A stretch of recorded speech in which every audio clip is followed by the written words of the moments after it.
Hello everyone, this is Ashish Garg. Chemistry time channel में आपका स्वागत है। तो आज वाली क्लास में हम ऑर्गेनिक केमिस्ट्री का एक नया पार्ट स्टार्ट करने वाले हैं, that is name reaction part.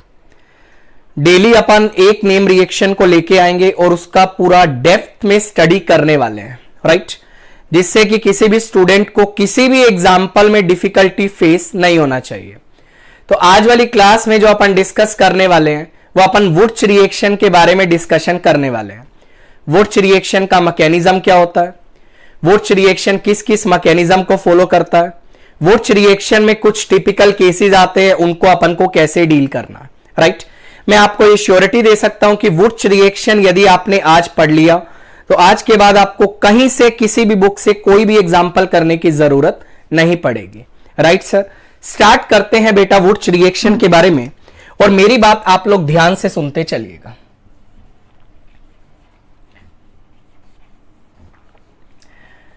वुर्च reaction के बारे में अपन बात कर रहे हैं बेटा। सबसे पहले कोई भी रिएक्शन के बारे में अपन बात करते हैं, हमें रिएक्टेंट के बारे में पता होना चाहिए, जिसको आप सबस्ट्रेट का नाम भी देते हैं। हमें रिएजेंट के बारे में पता होना चाहिए, और फाइनली रिएजेंट का रोल क्या है, प्रोडक्ट क्या बनने वाला है, हमें सारा नॉलेज होना जरूरी है। देखिएगा, सबसे पहले मैं डेफिनेशन आपके सामने वुर्च रिएक्शन का लिख देता हूं, मेरी बात आप ध्यान से सुनिएगा। whenever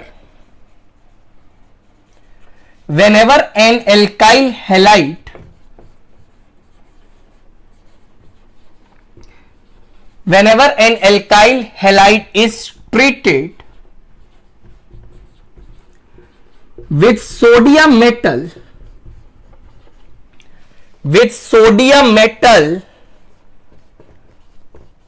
in the presence of dry ether,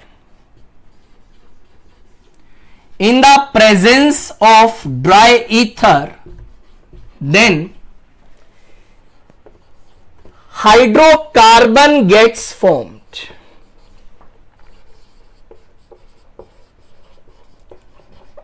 hydrocarbon आपके पास बनता है। एक लाइन में पहले मैं आपको रिएक्शन लिख के दिखाता हूं।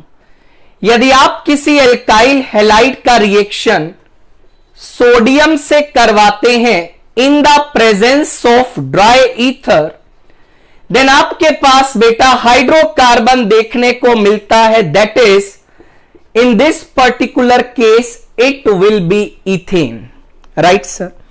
अब आपके दिमाग में काफी सारे क्वेश्चंस आने लगे होंगे, right? Listen carefully. The first question that came in your mind, sir why we are using dry ether, why not moist ether, why not I am using water, why not I am using ethanol, why not I am using n hexane that is a non polar solvent, why I am only using dry ether in this reaction? दूसरा question दिमाग में क्या आता है, sir what is the mechanism of this reaction, how we are getting this particular product? I will tell each and everything. सुनिएगा ध्यान से। सबसे पहले हमें यह देखना जरूरी है why we are not using water, moist ether or any non-polar solvent. Listen carefully. मान लीजिए आपने लिया polar protic solvent. What is polar protic solvent? ऐसा सोलवेंट जिसमें इलेक्ट्रोनेगेटिव एटम के साथ हाइड्रोजन जुड़ा होता है, polar protic solvent. So many example I have, water I have, methanol I have, ethanol I have, acetic acid I have, etc. Listen carefully. Sir, why I am not using these solvents in Wurtz reaction? Listen carefully. As I am using sodium metal, and you know very well, when sodium metal comes in contact with water, it will form sodium hydroxide plus half H2 gas. And you know this H2 gas is a flammable gas. That's why I am not using water here. Because when you will use water, I will get a flammable gas. तो जो reaction आप करवा रहे हैं ना वो थोड़ा dangerous हो सकती है, right? That's why I am not using water. Similar reason, I am not using moist ether, because when I will use moist ether, directly indirectly I have water, right? Again, when sodium comes in contact with water, a flammable gas will be released. This is fine. Now the third point that is very important, why I am not using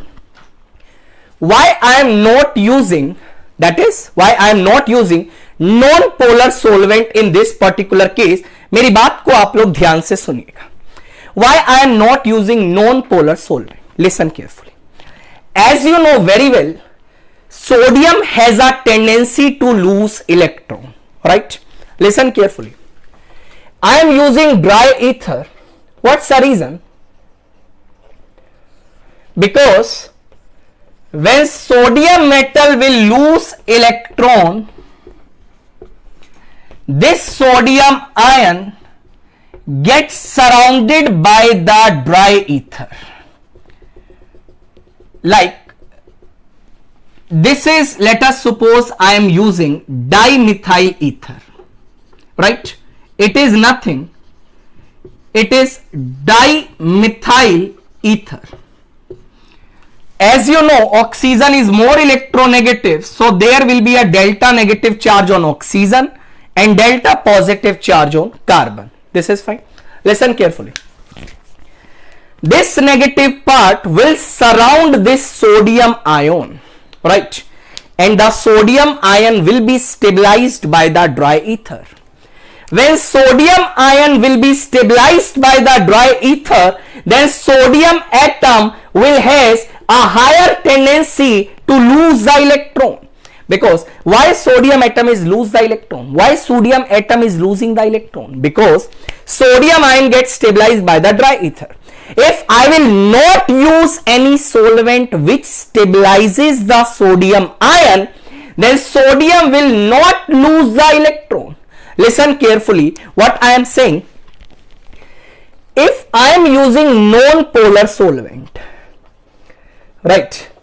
Let us suppose in non-polar solvent I am taking N-hexane, and as you know very well, N-hexane is a non-polar compound. It does not have any polarity. If it does not have any polarity, then it can't stabilize the sodium ion, and if it can't stabilize the sodium ion, then sodium will not lose the electron, and if sodium will not lose the electron, then the reaction will be not favorable in non-polar solvents. Reaction आपकी non polar solvent से बेटा favourable नहीं होगी, because sodium ion is not stabilized, right? That's why in this particular equation I am using the dry ether, right? Because why I am not using water? आप जानते हैं why I am not using moist ether? Flammable gas release होती है. Why I am not using non-polar solvent? Because N-hexane can't stabilize the sodium ion. Why I am only using dry ether? Because dry ether can stabilize the sodium ion. As a result, sodium atom has a higher tendency to lose the electron. This is fine. Listen carefully. अपन आगे बढ़ रहे हैं. So this is the first point that I want to say. We are not using the polar protic solvent. We are not using moist ether. We are only using dry ether.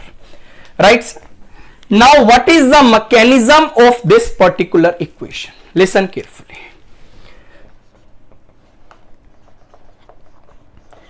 Which reaction follows free radical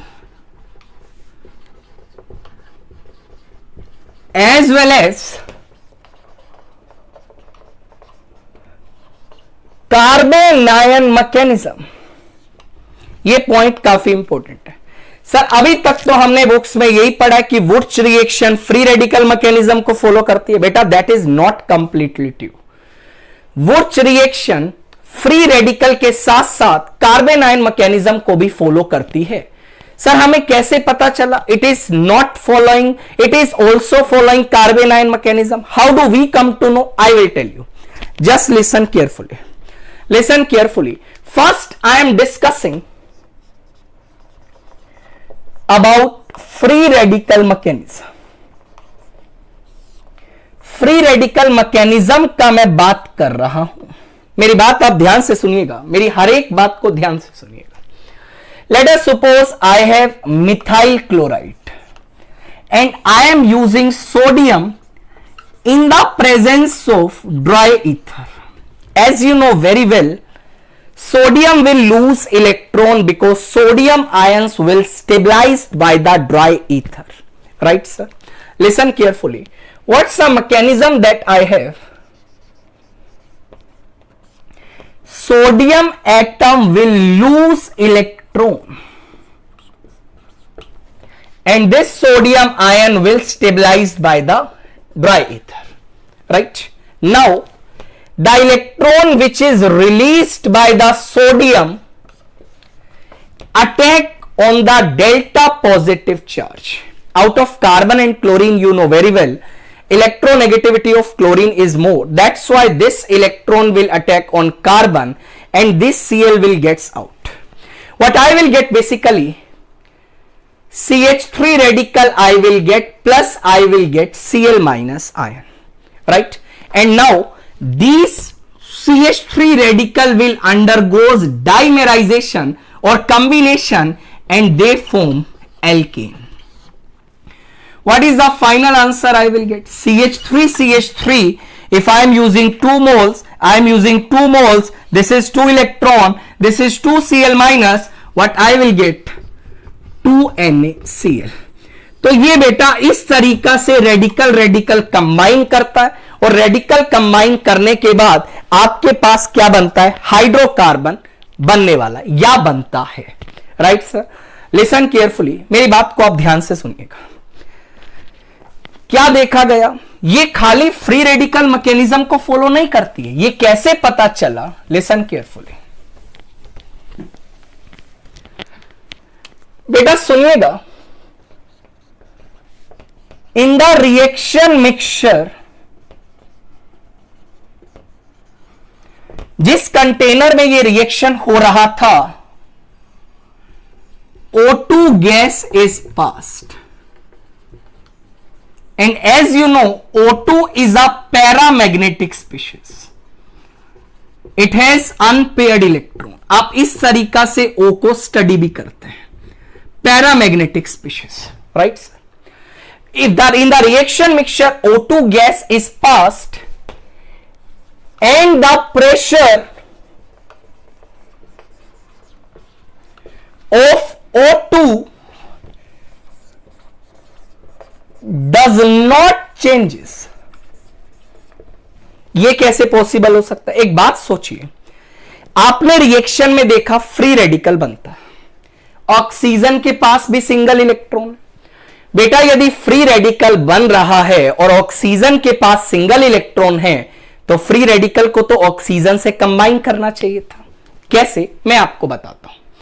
हमने अभी देखा 2 मोल CH3 radical के बने. बेटा यदि ये O2 से combine करता तो ये ऐसा भी तो बना सकता था, और यदि ये ऐसा बनाता मतलब कुछ ना कुछ O2 फ्री रेडिकल से रिएक्शन करती, और यदि कुछ ना कुछ O2 फ्री रेडिकल से रिएक्शन करती मतलब O2 का मोल्स कम होता, और यदि O2 का मोल्स कम होता तो बेटा उसका प्रेशर भी क्या करता? डिक्रीज करता. बट इन रियलिटी क्या पाया गया? जब रिएक्शन मिक्सचर से O2 पास किया गया तो O2 का प्रेशर चेंज नहीं हुआ. इसका मतलब क्या है? O2 रेडिकल से रिएक्शन किया ही नहीं, या मैं बोलूं रिएक्शन में फ्री रेडिकल बना ही नहीं. और यदि रिएक्शन में फ्री रेडिकल बना ही नहीं, इसका मतलब रिएक्शन फ्री रेडिकल के साथ साथ किसी और मैकेनिज्म को भी फॉलो कर रही है, जिसको हम क्या बोलने वाले हैं? Carbon ion mechanism. अब वो कार्बन आयन मैकेनिज्म क्या है उसको अपन एक बार ध्यान से समझते हैं. मेरी बात आप लोग देखिएगा, थोड़ा बात को समझिएगा. जैसे अपन ने क्या किया, CH3Cl लिया, सोडियम लिया, ड्राई ईथर लिया. प्रोडक्ट क्या बना? CH3 NaCl, 2 mole 2 mole 2 sodium 2 mole. This is fine. Okay, listen carefully. Mechanism का बात कर लेते हैं, कार्बेनाइल मैकेनिज्म की मैं बात कर रहा हूं। हुआ क्या? सोडियम ने इलेक्ट्रॉन लूज किया। Why sodium is losing the electron? Because sodium ion gets stabilized by the dry ether. This is fine. Now these two electrons are attacking on the alkyl halide. Attack किया, Cl minus out, what I will get? CH3 negative charge. Plus क्या बनेगा बेटा? Cl minus. Now this CH3 minus will attack another molecule of alkyl halide. Back side attack करेगा, Cl minus out, what I will get? Ethane. Plus क्या बनेगा? Cl minus बनेगा. This is fine. Listen carefully. It's a type of an SN2 reaction, as you know very well. Oh, sir, what is SN2 reaction? I will tell you later. Right. So it's a type of an SN2 reaction. इस तरीका से देखा गया कि ये reaction जो है ये आपकी फ्री रेडिकल के साथ साथ कार्बेनाइन मैकेनिज्म को भी फॉलो करती है। राइट बेटा, listen carefully. We are moving towards the example. Let us suppose I have these cases. Listen carefully. I am adding sodium diether. This is the first example.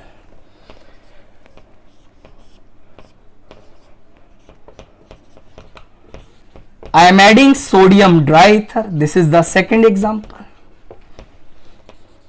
What is the third example?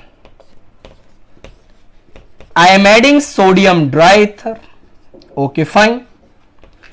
What is the fourth example that I have? Listen carefully.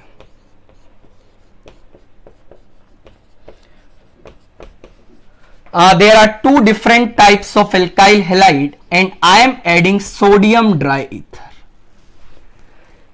In cases में आपको बेटा product decide करना है। Right, ये जो second question है ये आपका आईआईटी में आ चुका है।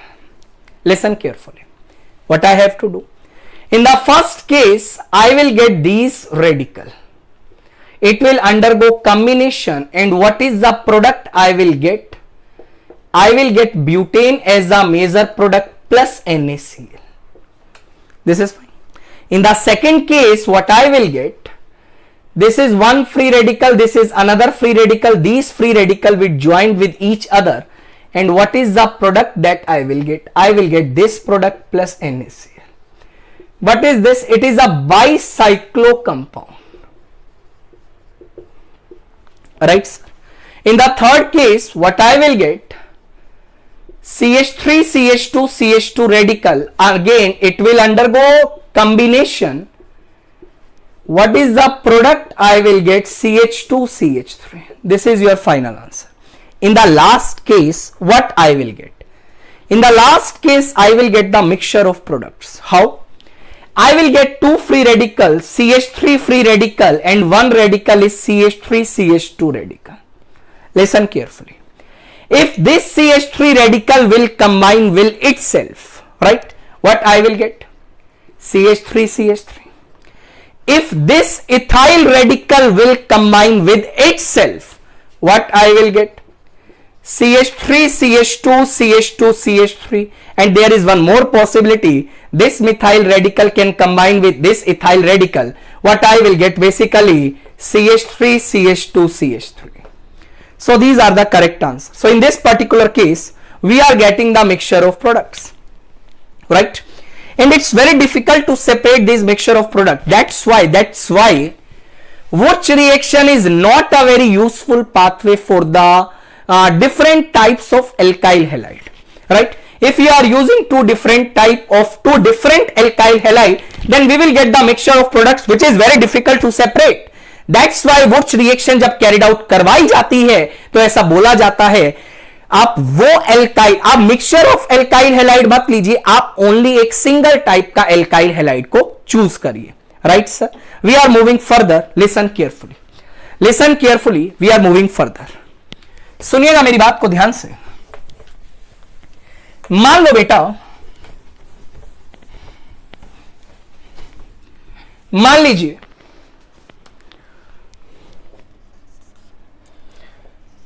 पहला point, which reaction is not a good pathway when we use mixture of alkyl halide. Right, sir? Next point that is very important. In which reaction intramolecular cyclization takes place, which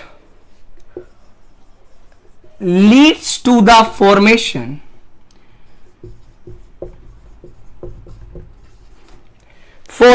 of 3-membered, 4-membered, 5-membered, 6-membered ring.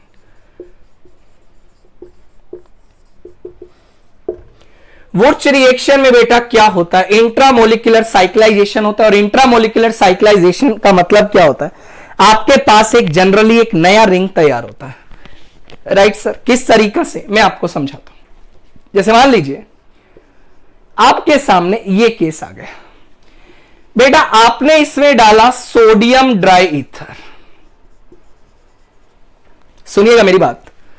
What's the radical that I will get? I will get this radical, I will get this radical, radical combine कर जाएगा. I will get cyclopropane as a major product plus NaCl. Right?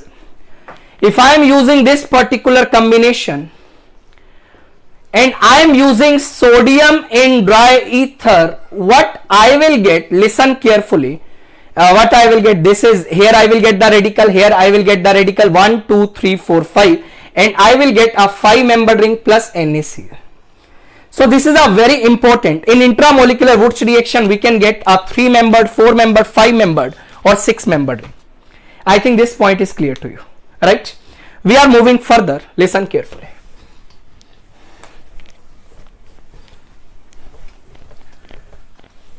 जैसे मान लीजिए वुर्च reaction से questions अच्छे भी आते हैं, उसको आप समझिएगा, वो बहुत जरूरी है. पहला हल्का सवाल डिस्कस करता है. ये आपने 4 एल्काइल हैलाइड लिए, सब में आप वुर्च रिएक्शन चलाने चले गए और आपसे पूछा गया किस केस में वुर्च रिएक्शन सबसे फास्ट होगा. Right? So the correct answer will be, rate of Wurtz reaction के बारे में आपसे पूछा गया. Listen carefully. जैसा कि आप जानते हैं वुर्च रिएक्शन में क्या होता है, इलेक्ट्रॉन कार्बन पे अटैक करता है और कार्बन हेलोजन का बॉन्ड ब्रेक करता है. अब एक बात बताओ यार, जहां पे कार्बन हेलोजन का बॉन्ड वीक होगा तो उसे तोड़ना आसान होगा या मुश्किल? ऑब्वियसली आंसर आएगा उसे तोड़ना आसान होगा. राइट? और मुझे यह बताएं, कार्बन आयोडीन और कार्बन फ्लोरीन में से कौन सा बॉन्ड ज्यादा स्ट्रॉन्ग है? Carbon fluorine. और यदि ये बॉन्ड ज्यादा स्ट्रॉन्ग है मतलब इसे तोड़ना क्या है? डिफिकल्ट है. तो फास्ट रिएक्शन बेटा कौन देगा? कार्बन आयोडीन के बॉन्ड को तोड़ना ज्यादा आसान है. Right sir? We are moving towards next example. And I am taking sodium dry ether. So I want to ask what is the final answer in this particular case. Generally student, what student do? Oh my God, sir, it's very simple. Radical बना, radical बना. और आपने बोला है radical को join कर दो, but this is not a correct answer. What's the reason? This is an anti-aromatic compound. And we know anti-aromatic compounds are highly unstable in chemistry. That's why बेटा ये प्रोडक्ट तो नहीं बनेगा. Right sir? हम generally बोलते हैं intramolecular reactions are faster, not always. Because यदि intramolecular reaction से आपके पास एक अनस्टेबल प्रोडक्ट बन रहा है तो आप इंट्रामोलिकुलर करवाओगे ही क्यों? तो sir what I have to do, listen carefully, this is free radical, it club with another molecule, free radical, and in this way free radical will join with each other, and what is the product that I will get? This is the final answer that I will get. In this way we have to do this type of question. Intramolecular reaction faster होती है, ये बात सही है, हमेशा नहीं होती, because ऐसा भी आपको चेक करना है क्या इंट्रामोलिकुलर रिएक्शन से आपके पास प्रोडक्ट स्टेबल बन रहा है, right? This you have to check. कुछ और एग्जांपल मैं आपके सामने लेके आया हूं, मेरी बात आप ध्यान से सुनिएगा। जैसे मान लीजिए आपके सामने एग्जांपल कुछ ऐसा आया, सुनिएगा मेरी बात ध्यान से। Late us suppose I have this example, this example is very important. बेटा जितना इंपॉर्टेंट लिख सकते हैं उतना लिख लेना, बिकॉज जनरली बच्चा इस क्वेश्चन में गलती करता ही करता है। हमने डाला सोडियम ड्राई ईथर। अब देखो स्टूडेंट के दिमाग में क्या क्या आता है। सर बहुत सिंपल है, अरे हम तो सर आपकी चीज का यूज करेंगे, आपने क्या बोला, फ्री रेडिकल बना दो। ठीक है बेटा, फ्री रेडिकल को आपने ज्वाइन करवा दिया, बट बेटा जब आप फ्री रेडिकल को ज्वाइन करवाओगे तो आपके पास बेंजाइन बनेगी, और बेंजाइन एक बहुत ज्यादा अनस्टेबल इंटरमीडिएट होता है, राइट? बुक्स में लिखा जाता है बेंजीन अंडरगो डाइमेराइजेशन। मेरी बात सुनिएगा ध्यान से। तो सर बेंजाइन तो नहीं बन सकती, बिकॉज बेंजाइन तो अनस्टेबल होती है। अच्छा सर तो क्या करें? आप ऐसा करो, ये लीजिए, ये आपने फ्री रेडिकल बनाया, एक और मॉलिक्यूल ले लीजिए, ये आपने फ्री रेडिकल बनाया, रेडिकल रेडिकल को कंबाइन कर दीजिए। बेटा जब आप रेडिकल रेडिकल को कंबाइन करेंगे ना तो आपके पास ये कंपाउंड बनेगा। और अच्छी बात बताऊं बेटा, ये कंपाउंड आपका एंटी एरोमेटिक है। आई थिंक आपको एंटी एरोमेटिक रिंग दिखाई भी दे रही होगी।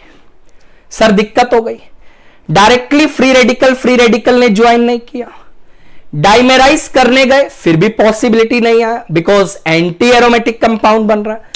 तो सर क्या करवाऊं मैं इसमें? मेरी बात सुनिएगा बेटा, ना तो ये इंट्रामोलिकुलर रिएक्शन दिखाएगी, ना ही ये डाइमेराइज करेगी, तो सर क्या करेगा? मेरी बात सुनिएगा बेटा, ये स्पीशीज करती है ट्राइमेराइज। क्या करती है? ट्राइमेराइज। जनरली ऐसे केसेस बहुत टिपिकल रहते हैं, तो ऐसे केसेस यूजुअली बच्चों ने नहीं देखे होते। तो मेरी बात सुनिएगा, सर ट्राइमेराइज कैसे करेगी वो आप सुनिएगा। ये बेटा आपकी एक बेंजीन है, कोई दिक्कत?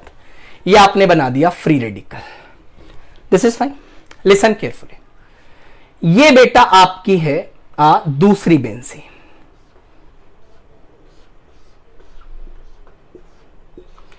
ये आपने बना दिया बेटा free radical, this is fine, listen carefully.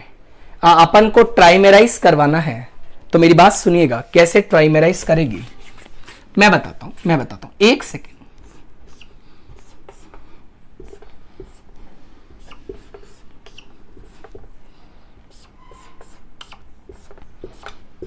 देखो बेटा, ये हटाइए, ये भी हटाओ, ये भी हटाओ, ये आपने 3 बेंजीन बना दी। ये लीजिए, ये फ्री रेडिकल है, फ्री रेडिकल है, फ्री रेडिकल है, फ्री रेडिकल है, यहां भी फ्री रेडिकल है, यहां भी फ्री रेडिकल है।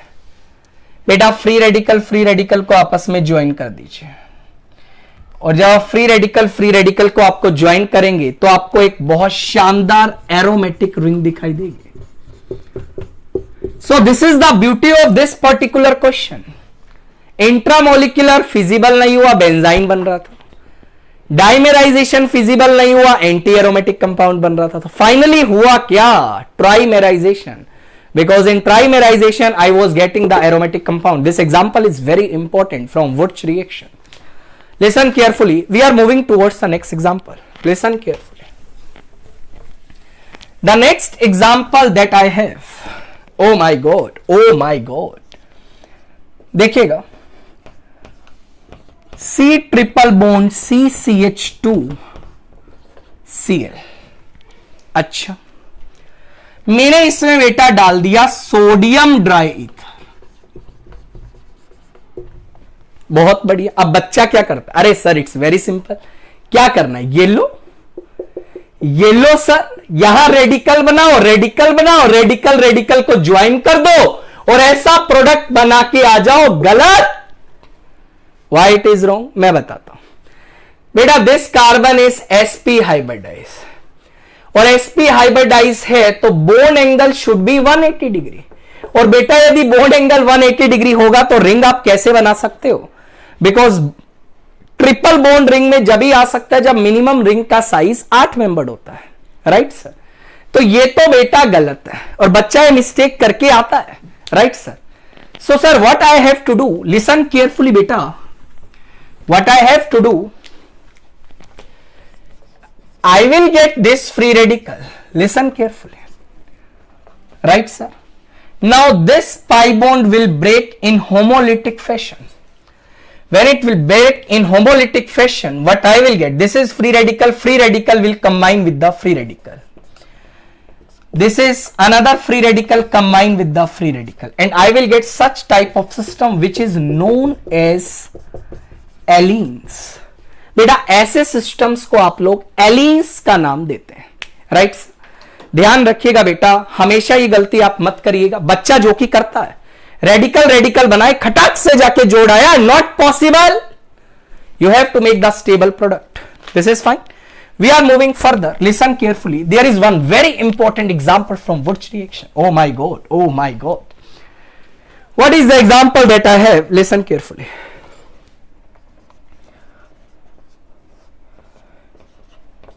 I am using this compound and it is known as tert butyl chloride। बेटा इस कंपाउंड को आप लोग tert butyl chloride का नाम देते हैं। क्या करना है सर वो बताइए।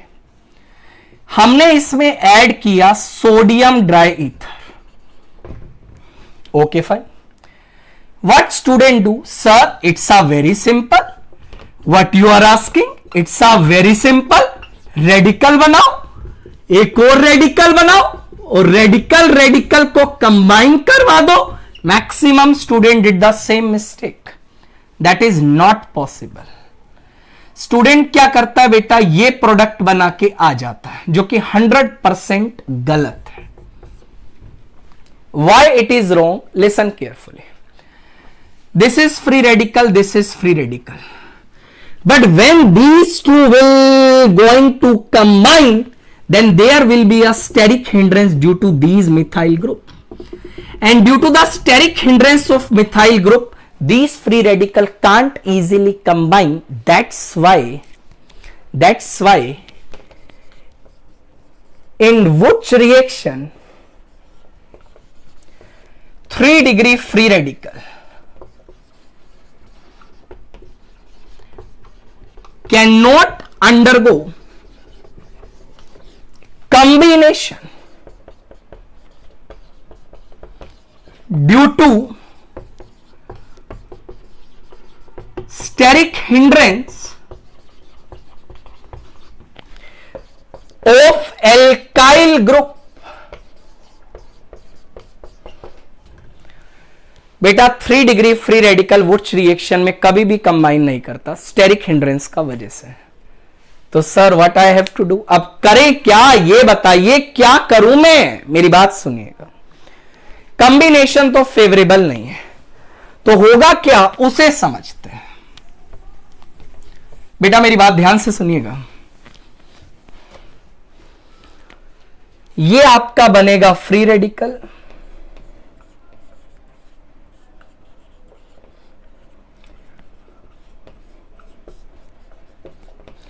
ये आपका बनेगा free radical. And what this free radical will do, it will abstract this hydrogen homolytically, and when it will abstract this hydrogen homolytically, this carbon will get free radical. This free radical and this free radical will join with each other. What I will get, basically you will get this product, and the another product that I will get, that is this product I will get, this very famous compound is known as isobutene, और बेटा इसको बोला जाता है isobutane, right sir? So it's a very important example. Just remember, 3 degree free radical will not combine in Wurtz reaction due to the steric hindrance of the alkyl group. Sir यदि मैं carbon ion mechanism से देखूं तो बेटा carbon ion mechanism में भी हमने देखा था जो एल्काइल ग्रुप अटैक करता है, राइट, वो SN2 मैकेनिज्म से करता है। और आपने शायद पढ़ा होगा या मैं आपको पढ़ाऊंगा कि 3 डिग्री एल्काइल हैलाइड बेटा SN2 रिएक्शन नहीं देता। 3 degree alkyl halide in the presence of strong nucleophile E2 elimination reaction show करता है। ये चीज आपने या तो पढ़ी होगी या मैं आपको ये चीज पढ़ाऊंगा, राइट बेटा? तो listen carefully, 3 degree free radical Wurtz reaction में कभी भी कंबाइन नहीं करते हैं, तो please don't do the mistake. बच्चा गलती क्या करता है, फ्री रेडिकल बना के कंबाइन करने की कोशिश करता है। बेटा ये हमेशा सही नहीं है, राइट? और यदि मैं आपसे पूछूं कंबिनेशन का ऑर्डर क्या होगा, मेरी बात सुनिए। यदि मैं रेडिकल कंबाइन का बात करूं तो मेरी बात सुनिएगा, वुर्च रिएक्शन में यदि मैं बात करूं कॉम्बिनेशन प्रोसेस का, तो बेटा 1 डिग्री फ्री रेडिकल का कंबाइन करने का टेंडेंसी सबसे ज्यादा, followed by 3, followed by 2 and 3 radical will not combine, कभी भी बेटा ये कंबाइन नहीं करेगा। इस बात को आप लोग ध्यान रखिएगा। मान लीजिए आपके पास ये सवाल आ जाए, बेटा हमने इसमें डाला sodium dry ether. Now sir, tell me what I have to do, what I will do. Listen carefully. I will get this free radical, right? Another this one. Now sir, tell me this free radical will abstract this hydrogen or this hydrogen. Listen carefully. I am following 2 pathway. Let us suppose this hydrogen is abstracted pathway 1. This carbon will get free radical join. I will get this alkene as the major alkene. Pathway number 2. If this free radical will abstract this hydrogen, then this carbon will get the free radical. What I will get? Second possibility, this I will get. Which is the major alkene? As per the Setchef rule, this is the major alkene. And always I have to draw the major alkene, right sir? Setchef alkene always I have to make. This is fine. तो कुछ important points आपके सामने आ गए। 3 degree free radical कभी भी combine नहीं करेगा। दूसरा पॉइंट आपके सामने क्या है बेटा, जब भी आपके पास पॉसिबिलिटी आए 2 या 2 से ज्यादा एल्कीन का, तो आप हमेशा उस एल्कीन को एज अ मेजर एल्कीन बनाएंगे जहां पे सेटजेफ एल्कीन का पॉसिबिलिटी आपको दिखाई दे रहा है। This is fine, listen carefully.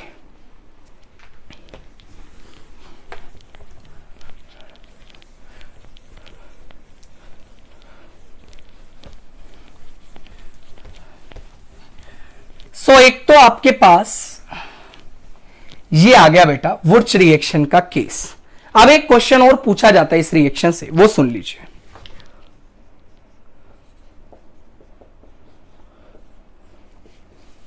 Which of the following hydrocarbon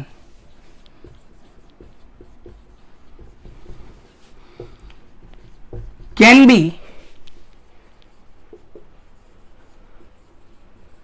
easily formed by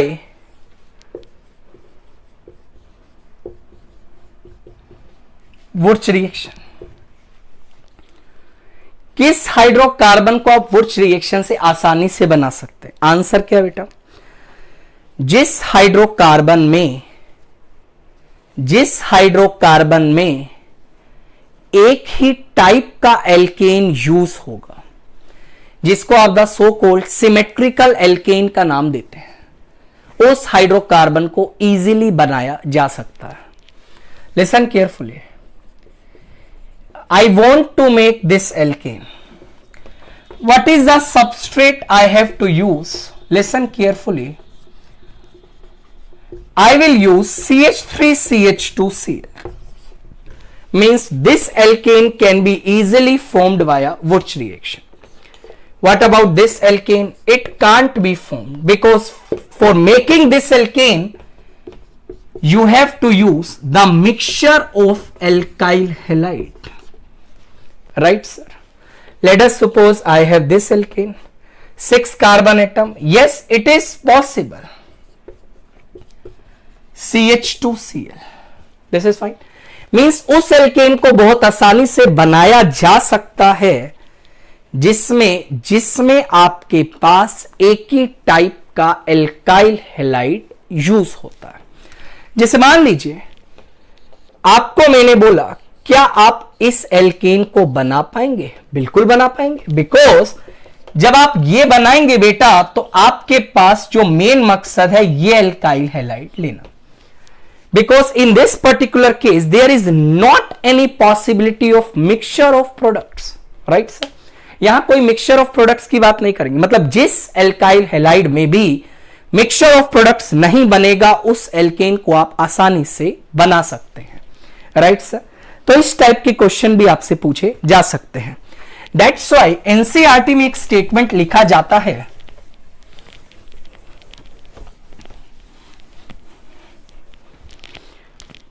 those acyclic compound, those acyclic hydrocarbon can be easily made by Wurtz reaction which contains even number of carbon atoms। बेटा उस acyclic hydrocarbon को बहुत आसानी से बनाया जा सकता है via Wurtz reaction which contains the even number of carbon atoms. Right, this statement is very simple, because आप प्रोपेन बनाने चले थे तो प्रोपेन तो नहीं बना था, ब्यूटेन बन गया था, पेंटेन नहीं बनेगा, हेक्सेन बन गया था, acyclic hydrocarbon. Right, the last example from the Wurtz reaction, oh my God, this example is very important, listen carefully। I am using sodium diether।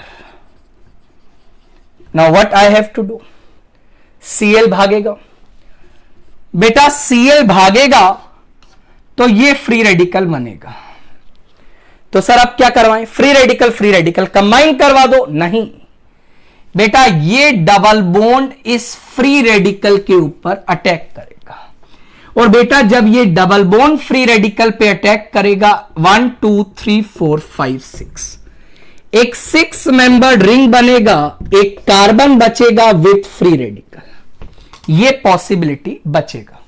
Right sir, now sir what I am doing, late us suppose this is 1, this is 2, this is 2 carbon, this is 1 carbon, 1 carbon is joined with the previous free radical, now it will undergo dimerization, and it will undergo dimerization, so what I will get, you are using the 2 moles, these free radicals will combine with each other, and what is the product that I will get, this is the final answer that I will get।